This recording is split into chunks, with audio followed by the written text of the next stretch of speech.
بسم اللہ الرحمن الرحیم۔ بچوں، پیارے بچوں، ہم نے پیچھے سیکھا تھا حل اور نعم کا استعمال۔ آج اس سبق میں ہم سیکھیں گے حل اور لا، یعنی پیچھے ہم نے سیکھا تھا کیا اور نہیں، کیا اور ہاں، اور آج سیکھیں گے ہم کیا اور نہیں۔ ٹھیک ہے، حل اور لا، حل کیا اور لا نہیں۔ حل ھذا بیتن، کیا یہ گھر ہے؟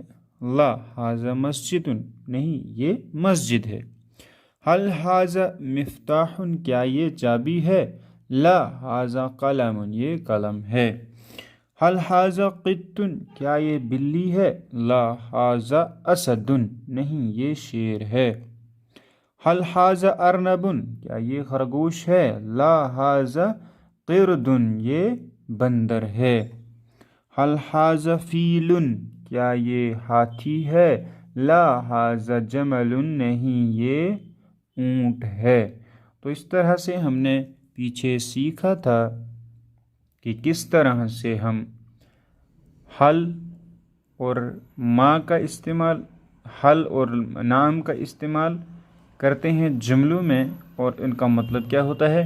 اسی طرح ہم نے حل اور لا کا مطلب سیکھا۔ یہاں پہ پیچھے ہم نے یہ بھی سیکھا تھا کہ حل ھذا اور حل ھذہ، یعنی مذکر کے ساتھ اور مؤنث کے ساتھ۔ تو یہاں پر بھی ہم سیکھیں گے کہ کیسے حل ھذا اور حل ھذہ کے ساتھ استعمال کیا جاتا ہے، اور لا ھذا اور لا ھذہ کے ساتھ استعمال کیسے کیا جاتا ہے۔ ٹھیک ہے۔